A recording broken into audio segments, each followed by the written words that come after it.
কখনো কি মনে হয়েছে আমি এত গুনাহ করেছি, আল্লাহ কি আমাকে ক্ষমা করবেন?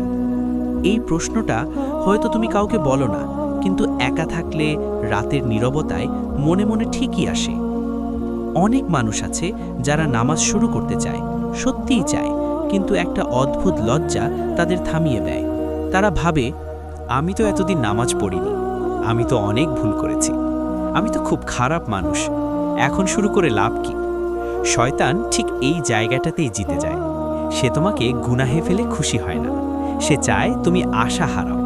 কারণ যে মানুষ আশা হারায় সে আর আল্লাহর দিকে ফিরতে পারে না। ভাবো তো, তুমি যদি অসুস্থ হও, তুমি কি ডাক্তার কাছে যেতে লজ্জা পাও? না, বরং অসুস্থ বলেই ডাক্তার দরকার হয়। ঠিক তেমনি গুনাহগার বলেই তোমার আল্লাহকে বেশি দরকার।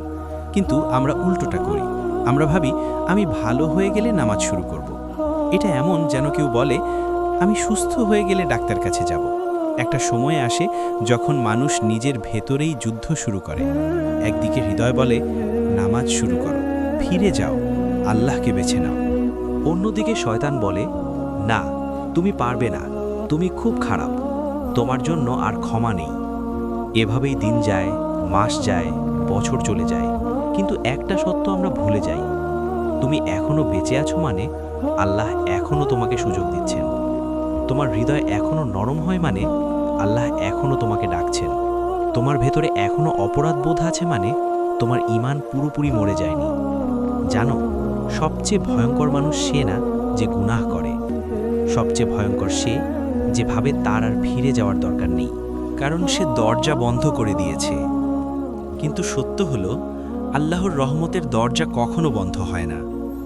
তুমি 10 বছর দূরে থাকো, 20 বছর দূরে থাকো, পুরো জীবন দূরে থাকো, তুমি যদি আজ সত্যি করে বলো হে আল্লাহ, আমি ফিরে আসতে চাই, তাহলে সেই মুহূর্ত থেকেই তোমার নতুন জীবন শুরু হয়ে যায়। হয়তো তুমি এখনো নিখুঁত হবে না, হয়তো তুমি আবার ভুল করবে, কিন্তু আল্লাহ নিখুঁত মানুষ চান না, তিনি চান ফিরে আসা মানুষ। আজকের গল্পটা সেই মানুষদের জন্য যারা মনে মনে আল্লাহর কাছে ফিরতে চায়, কিন্তু মনে করে আমি দেরি করে ফেলেছি।